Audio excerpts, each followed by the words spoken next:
Bienvenidos a Sobre los Hombros, el espacio dedicado a la psicología en Déjate de Historias Televisión. Hoy quiero hablarles de un asunto que afecta directamente a mi profesión, a algunos de nuestros pacientes y a sus familias y, por tanto, a nuestra sociedad. Y es que si se convierte en ley el proyecto de ley llamado Para la igualdad plena y efectiva de las personas trans, no será necesaria prescripción médica ni psicológica para el cambio de sexo de mayores de 12 años. Hoy voy a hablar con ustedes de este tema, porque me toca como profesional sanitario, como psicólogo clínico y como ciudadano, y a ustedes también les toca. Por empezar por lo más llamativo, es bueno recordar que la llamada autodeterminación de género se salta a un principio muy sencillo, la biología y la realidad. Y es, por tanto, un peldaño que nos acerca a la idea de que todo es relativo.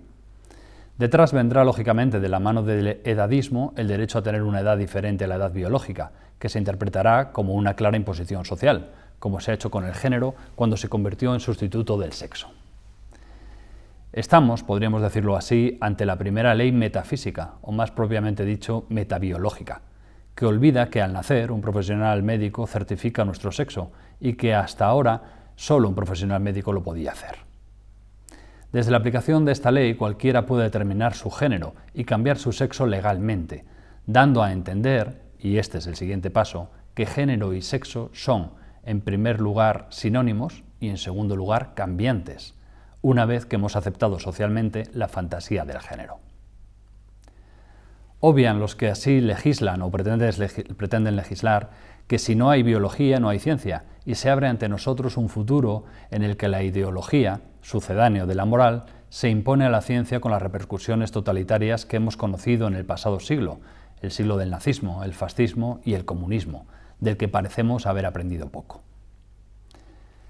Junto al sinsentido de negar la biología se dan otros contemporáneos, que han ido impregnando todos los ámbitos de la vida social, como negar el conocimiento.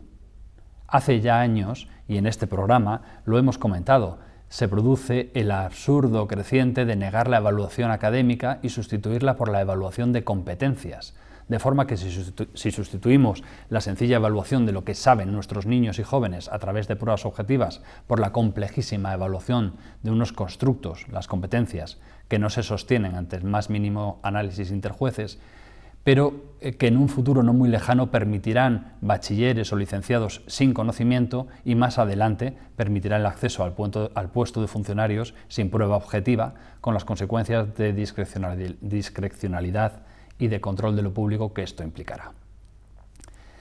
Sí, estamos en la nueva realidad, en la que no vale el saber objetivo, no vale nuestra biología, ni vale el sistema métrico decimal, ni valen las ciencias básicas, sino que se impone el relativismo más grosero y sobre todo más inútil, como en otro capítulo de Sobre los Hombres recordamos bajo el título de No todo es relativo. La sexualidad, y parece mentira que hayamos de recordar esto, es un rasgo biológico objetivo, y quienes se identifican como del sexo opuesto al biológico no se convierten por eso en miembros del otro sexo, sino que indican una preferencia, un deseo, pero siguen manteniendo el rasgo biológico objetivo que se muestra en sus cromosomas, en sus huesos y en cada una de sus células. Siento insistir en la obviedad, pero la biología no cambia porque nuestra ideología o incluso nuestras leyes lo hagan, igual que las leyes de la física no cambian porque por ley exijamos que el cielo deje de ser azul. Podrá haber quien vea el cielo de otro color o incluso quien lo sienta de otro color, pero eso no hace que cambie. Esta película ya la hemos visto, la película posmoderna de cambiar el nombre a las cosas y creer que el cambio nominal hace cambiar la realidad. Es una película vieja y lo peor es que conocemos sus consecuencias, como también sabemos qué pasa cuando tragamos con imposiciones irracionales por no entrar en confrontación. El Ministerio de la Paz de Orwell era el de la guerra y el de la verdad era el de la mentira.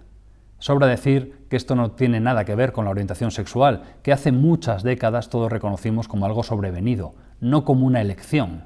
Es decir, que somos hetero u homosexuales, como somos diestros o zurdos, y luchar contra la lateralidad hemisférica o contra la orientación sexual es exactamente igual de inútil. Y por eso no existe tratamiento para la homosexualidad o para la heterosexualidad, como no lo existe para la zurdera.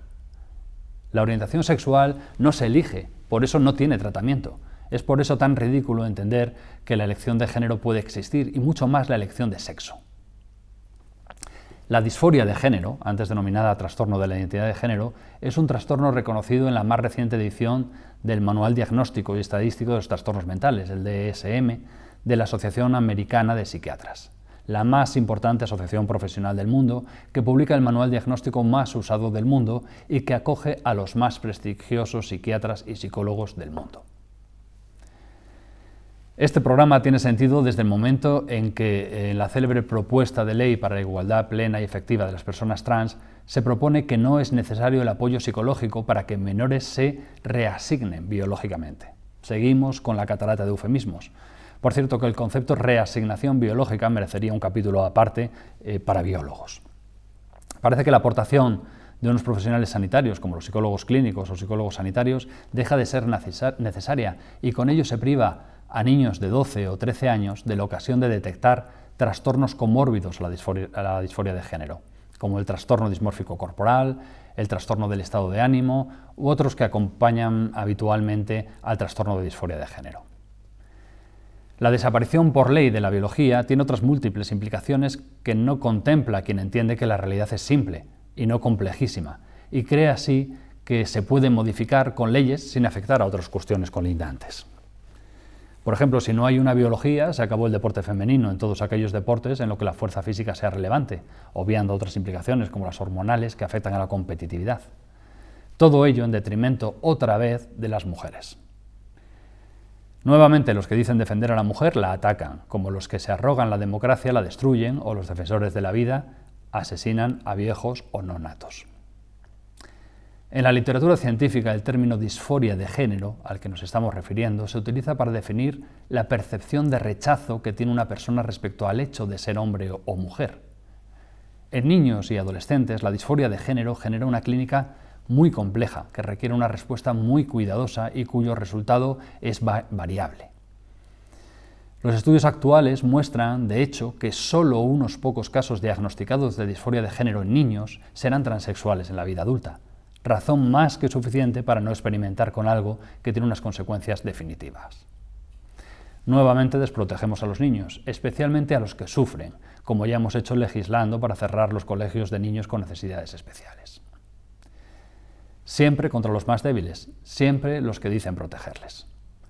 Los profesionales sanitarios no podemos ser observadores pasivos y mucho menos cómplices del ataque a los más débiles. La disforia de identidad de género, en el caso de adultos, debe ser atendida por un equipo multidisciplinar en el que el psicoterapeuta debe ser experto en psicopatología del desarrollo y un buen evaluador de problemas emocionales y de comportamiento. Debe serlo porque estamos tratando con un asunto y con un paciente muy confuso y necesita nuestra ayuda para tomar decisiones trascendentes. No abandonemos a los que nos necesitan, no permitamos que se use de ariete ideológico de bajos intereses, pero sobre todo no aceptemos imposiciones fuera de la realidad, fuera de la biología y contrarias a la ciencia, estén en línea o en contraposición a la ideología que más cercana nos resulte.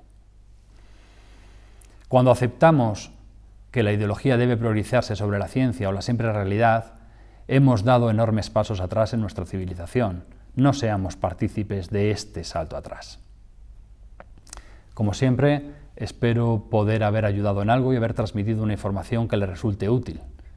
Muchas gracias y hasta el próximo episodio de Sobre los Hombros.